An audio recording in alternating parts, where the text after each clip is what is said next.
بدی پھیلانے والے تھوڑے ہیں اور نیکی پھیلانے والے زیادہ ہیں، لیکن پھر بھی زمانے میں بدی کیوں زیادہ پھیل رہی ہے، نیکی کم کیوں پھیلتی ہے؟ تعداد نیکی پھیلانے والوں کی زیادہ ہے، بدی پھیلانے والوں کی کم ہے، لیکن سوسائٹی میں چلن بدی کا کیوں عام ہے؟ تو کہنے لگا اس کی وجہ یہ ہے کہ جس اخلاص کے ساتھ بدی پھیلانے والی بدی پھیلاتے ہیں نا، اس اخلاص سے نیکی پھیلانے والے نیکی نہیں پھیلاتے۔ اور جتنی محنت شیطان کرتا ہے لوگوں کو گمراہ کرنے کے لیے، اتنی محنت دیندار کیوں نہیں کرتے بچانے کے لیے؟ جس تیزی کے ساتھ لوگ دین کے مخالف کوششیں کرتے ہیں، اتنی محنت کے ساتھ دیندار لوگ جدوجہد کیوں نہیں کرتے؟ کاش کبھی لوگ اتنے مخلص ہو جائیں جتنے بدی پھیلانے والے مخلص ہیں، تو انقلاب آ جائے۔ حضرت امام احمد بن حنبل رحمۃ اللہ علیہ ایک چور کے لیے اکثر دعا مانگا کرتے تھے، ابو الحیثم اس کا نام تھا۔ امام احمد بن حنبل کہتے یا اللہ اس پہ رحم فرما، یا اللہ اس چور پہ رحم فرما، دعا مانگتے۔ اور دعا کیا مانگتے؟ یا اللہ ابو الحسن اس پہ رحم فرما۔ ایک دن آپ کے بیٹے نے پوچھا کہ حضور لوگ بڑے پریشان ہیں کہ آپ چور کے لیے دعا مانگتے اور اس کے لیے اللہ کی رحمت طلب کرتے ہیں۔ تو امام احمد بن حنبل نے بڑی انوکھی بات کی، کہنے لگے اس چور نے مجھے حوصلہ بڑھا دیا۔ آپ فرمانے لگے دین کی ایک بات کرنے کی وجہ سے جب مجھے بادشاہ نے گرفتار کیا اور مجھے تھانے لے جایا گیا اور کوتوال مجھے بند کر رہا تھا، تو میں دیندار آدمی تھا، ساری زندگی پڑھنے پڑھانے والا تھا۔ سارے مجرم نہیں جیلوں میں جاتے، جیلوں میں تو حضرت یوسف علیہ السلام جیسے لوگ بھی رہے ہیں۔ فرماتے ہیں مجھے لے جایا جا رہا تھا تو کچھ کیفیات تھیں کہ لوگ کہیں گے جناب جیل میں۔ ارشاد فرماتے ہیں کہ میں ابھی کوتوال مجھے تھانے لے کے گیا کہ وہ چور آیا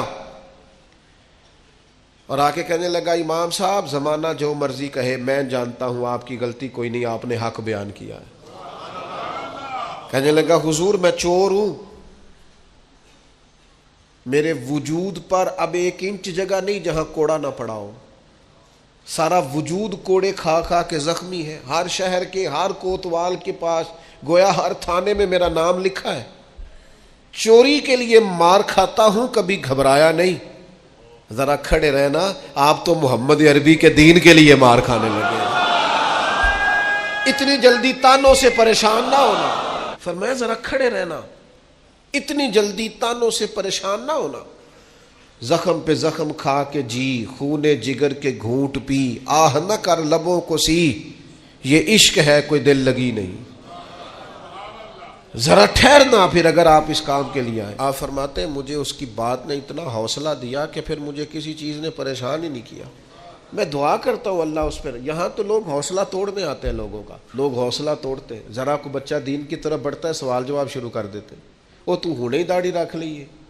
میں کہا جی تسی دسیا جی ذرا کدوں کو رکھنی چاہیے سی، لکھ دیں ذرا۔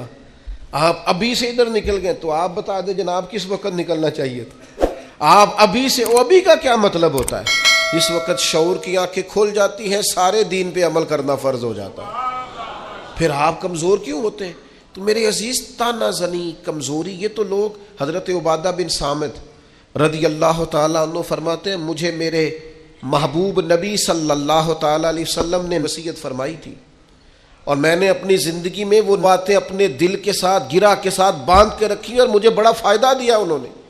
آپ فرمایا کرتے تھے رسول اللہ صلی اللہ علیہ وسلم نے مجھے حکم دیا تھا کہ میں مساکین سے محبت کروں اور ان کے قریب رہا کروں، اور میرے نبی پاک علیہ السلام نے مجھے فرمایا تھا کہ میں اس بندے کی طرف دیکھوں جو مالی حیثیت میں مجھ سے کم ہے، جو زیادہ ہے اس کی طرف نہ دیکھوں۔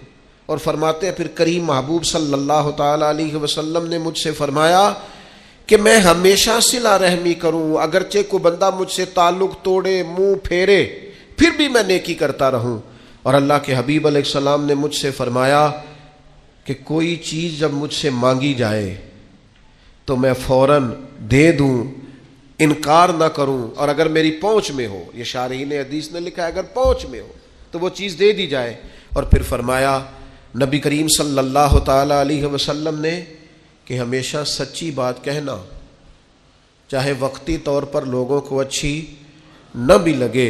اور پھر محبوب کریم صلی اللہ تعالی علیہ وسلم نے مجھ سے فرمایا تم دین پہ چل رہے ہو اور اگر کوئی بندہ تمہیں تانا دے، تمہیں ملامت کرے تو پرواہ نہ کرنا، پھر آگے بڑھتے رہنا۔ اور پھر میرے کریم حبیب نے مجھ سے فرمایا تھا لا حول شریف کثرت سے پڑھا کرنا، یہ عرش کے خزانوں میں سے خزانہ ہے، یہ کثرت سے پڑھنا۔ آج آپ دیکھ لیں، ہم نہیں کہتے سچی بات، صرف اس لیے ڈرتے ہیں کہ لوگ تانا دیں گے، لوگ سخت بات کریں گے، لوگوں کے اندر جو ہمارا ایک معیار بنا ہوا ہے وہ کم ہوگا، تانا زنی کا دروازہ کھلے گا۔ صرف اسی بات سے ڈرتے ہوئے میں بہت سارے لوگوں کو جانتا ہوں، سمجھتا ہوں اس بات کو کہ اگر اپنے قبیلے اور برادری میں وہ سچ کہہ دیں تو ان کے کہنے کے اثرات ہوں گے، لیکن وہ سب کی گڈ بک میں رہنا چاہتے ہیں، وہ سچ بولنا نہیں چاہتے، وہ سب کے حق میں سب کے لیے اچھا رہنا چاہتے ہیں، وہ عوامی پذیرائی چاہتے ہیں، لہذا جو خیر کی بات ان کی پہنچ میں بھی ہے وہ بھی نہیں کرتے، حتیٰ کہ اپنے گھر میں، اپنی اولاد میں، اپنے بچوں کے بیچ بھی انصاف نہیں کر پاتے۔ کیوں؟ اس لیے کہ وہ کہتے ہیں لوگ میرے مخالف ہو جائیں گے۔